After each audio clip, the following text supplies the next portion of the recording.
സംസ്ഥാനത്ത് മഴക്കെടുതി രൂക്ഷം. പല ജില്ലകളിലും വെള്ളക്കെട്ട്, കടലാക്രമണവും ശക്തമാവുകയാണ്. തിരുവനന്തപുരം കരിക്കകത്ത് വീടുകളിൽ വെള്ളം കയറി. 2 ജില്ലകളിൽ ഓറഞ്ച് അലർട്ട്. കേരള, ലക്ഷദ്വീപ്, കർണാടക തീരങ്ങളിൽ മത്സ്യബന്ധനത്തിന് വിലക്കും ഏർപ്പെടുത്തിയിട്ടുണ്ട്. തിരുവനന്തപുരം വെട്ടുകാട് ബാലനഗർ പ്രദേശത്ത് 250ഓളം വീടുകളിൽ വെള്ളം കയറി. വെള്ളം ഒഴിവാക്കാനുള്ള ശ്രമം പുരോഗമിക്കുകയാണ്. വിവരങ്ങളുമായി ഞങ്ങളുടെ പ്രതിനിധി മാനസ മനോജ് വെട്ടുകാടിൽ നിന്ന് ചേരുന്നുണ്ട്. മാനസ, 250 കുടുംബങ്ങളെയും മാറ്റിപ്പാർപ്പിക്കുകയാണ് ഇപ്പോൾ ചെയ്യുന്നത്. നിലവിൽ അവിടുത്തെ ഒരു സാഹചര്യം എന്താണ്? വെള്ളം ഒഴിവാക്കാനുള്ള ശ്രമങ്ങൾ പുരോഗമിക്കുന്നു എന്ന് പറയുന്നു. നിലവിൽ സർക്കാർ സംവിധാനങ്ങൾ, ഫയർഫോഴ്സ് അടക്കമുള്ള സംവിധാനങ്ങൾ അവിടെ എത്തിയിട്ടുണ്ടാകണം. എങ്ങനെയാണ് തിരുവനന്തപുരത്ത് ഒരു മഴയുടെ സ്ഥിതി?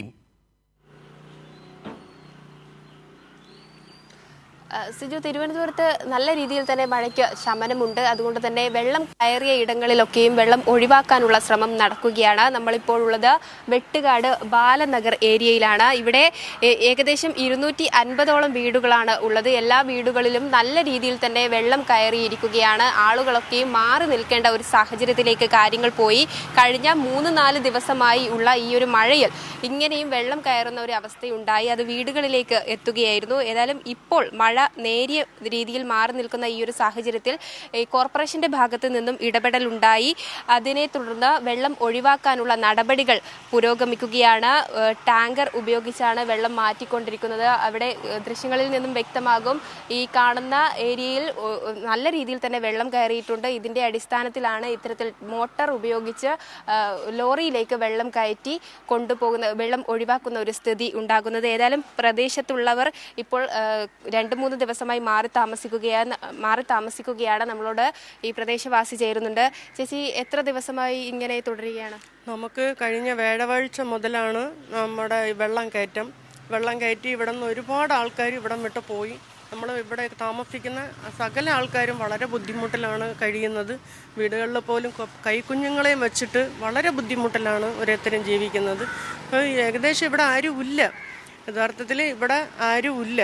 അപ്പം ഇവിടെ ഉള്ളവരൊക്കെ എല്ലാവരും മാറിപ്പോയി, ഇവിടെ ആരുമില്ല. എനിക്ക് കഴിഞ്ഞ വ്യാഴാഴ്ച എൻ്റെ വീട്ടിൻ്റെ അകത്ത് വെള്ളം കയറി. എൻ്റെ മുട്ട് വരെ നിന്ന് എനിക്ക് പുറത്തും ഇറങ്ങാൻ പറ്റാതെ, വീട്ടിൻ്റെ അകത്ത് നിൽക്കാൻ പറ്റാതെ, ആകെ ഉള്ള ഒരു മുറി, ഒരു ഹാള്. അപ്പം ടോയ്ലറ്റിൽ പോലും പോകാൻ പറ്റാത്ത ഒരവസ്ഥയിൽ വളരെ ദുരന്തത്തിലാണ് ഇവിടെ ഉള്ളവർ, ഈ ഭാഗത്തുള്ളവരെല്ലാവരും കഴിയുന്നത്. ഉള്ളവർ വാടക കൊടുത്ത് പോകുന്നവർ, പറ്റുന്നവർ പോയിട്ടുണ്ട്. ഇല്ലാത്തവർ ഇപ്പോഴും ഈ വെള്ളത്തിൽ തന്നെയാണ് ഇവിടെ താമസിക്കുകയാണ്.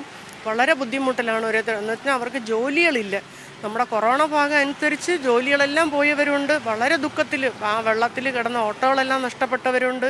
വളരെ ദുഃഖത്തിലാണ്. പിള്ളേരെ പഠിപ്പിക്കാൻ വിടാൻ പറ്റുന്നില്ല.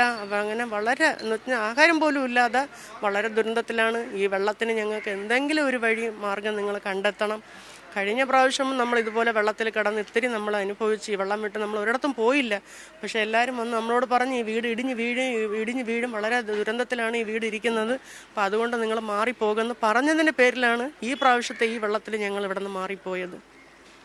ഇവിടെ താമസിക്കുന്ന 10,000 വീടോളം വളരെ ദുഃഖത്തിലും ദുരന്തത്തിലും കഴിയുന്നവരാണ്. ഒരു കുഞ്ഞുങ്ങൾക്ക് പാല് വാങ്ങിച്ച് കൊടുക്കാൻ പോലും വഴിയില്ലാതെ, എന്ന് വെച്ചാൽ ജോലിക്ക് പോകാനോ എടുക്കാനോ അവർക്ക് പുറത്തിറങ്ങാൻ പറ്റാത്ത വളരെ കഷ്ടത്തിലും വളരെ സാഹചര്യത്തിലാണ് ഇവിടെ ഇതായി പോകുന്നത്.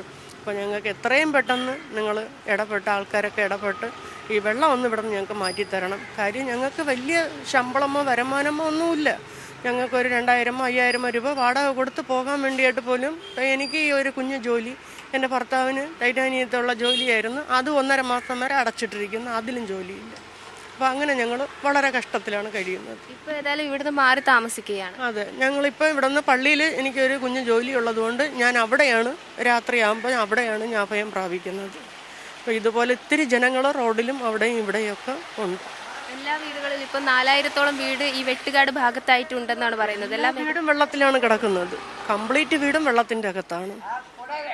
എന്തുകൊണ്ട് എല്ലാ വർഷവും ഇത്തരത്തിൽ വെള്ളം കയറുന്ന ഒരു സ്ഥിതിയുണ്ട്? നമുക്ക് ഈ 3-4 വർഷം കൊണ്ടാണ് ഇത്രയും ദുരന്തം ഇവിടെ. അതുവരെ ഇങ്ങനെ ഒരു ഇതുമില്ലായിരുന്നു. ഞങ്ങളിവിടെ വന്നിട്ട് തന്നെ 28-29 വർഷത്തോളമാകുന്നു. നമുക്ക് ഇത്ര കഷ്ടമെന്ന് പറയുന്നു. സാധാരണ വെള്ളം വരും, മുറ്റത്ത് വെള്ളം വരും, വറ്റിപ്പോകും. പക്ഷേ ഈ 4 വർഷം കൊണ്ട് വളരെ ദുരന്തത്തിലാണ് ഈ ഭാഗത്തിലുള്ള എല്ലാ ജനങ്ങളും. അധികൃതർ ഇടപെട്ട് വെള്ളം ഒഴിവാക്കാനുള്ള ശ്രമങ്ങളൊക്കെ പുരോഗമിക്കുകയാണ്. അവരിവിടെ വന്ന് കഴിഞ്ഞ പ്രാവശ്യം ഇതുപോലെ തന്നെ വന്ന് കുറേ വണ്ടികളൊക്കെ വിട്ട് വെള്ളങ്ങളെടുത്ത് കൊണ്ടുപോയി കളയും. പിന്നെയും അതേപോലെ തന്നെ വെള്ളം ഇങ്ങനെ ചുമ്മാ ഇങ്ങനെ ഊറിക്കൊണ്ടിരിക്കുകയാണ്. പോകാനായിട്ടൊരു വഴിയില്ല. ഇത് ഏതെങ്കിലും ഒരു ലൊക്കേഷൻ വഴി അങ്ങ് പോയാൽ മാത്രമേ ഈ വെള്ളം ഇവിടെ നിന്ന് വലിഞ്ഞങ്ങ് പോകത്തുള്ളൂ. അല്ലാതെയും കൊണ്ട് ഒരു നിവൃത്തിയില്ല. അതിന് ഈ അധികാരികൾ ഇടപെട്ട് ഞങ്ങളുടെ ഈ ഏരിയനെ ഞങ്ങൾക്കൊന്ന് ക്ലീൻ ചെയ്ത് തരണമെന്ന് ഞങ്ങൾ അഭ്യർത്ഥിക്കുന്നു.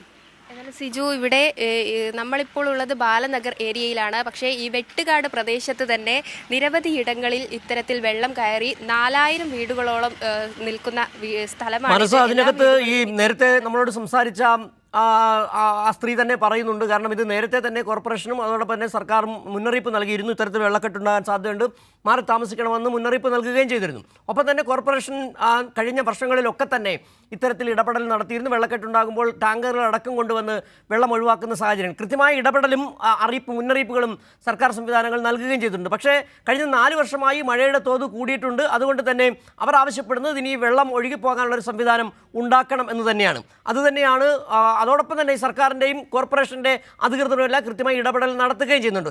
നിലവിലൊരു സാഹചര്യം അനുസരിച്ച് ഈ എല്ലാവരെയും മറ്റ് വീടുകളിലേക്ക് മാറ്റി പാർപ്പിച്ചിട്ടുണ്ട്. അത് എവിടേക്കാണ് ഇവരെ മാറ്റി പാർപ്പിച്ചിരിക്കുന്നത് നിലവിൽ?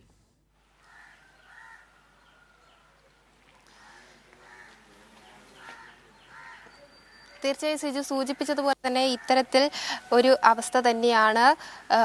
എങ്കിൽ കൂടിയും അധികൃതരുടെ ഇടപെടൽ മൂലം ഇവരൊക്കെയും മാറി താമസിക്കുന്ന ഒരു സാഹചര്യം.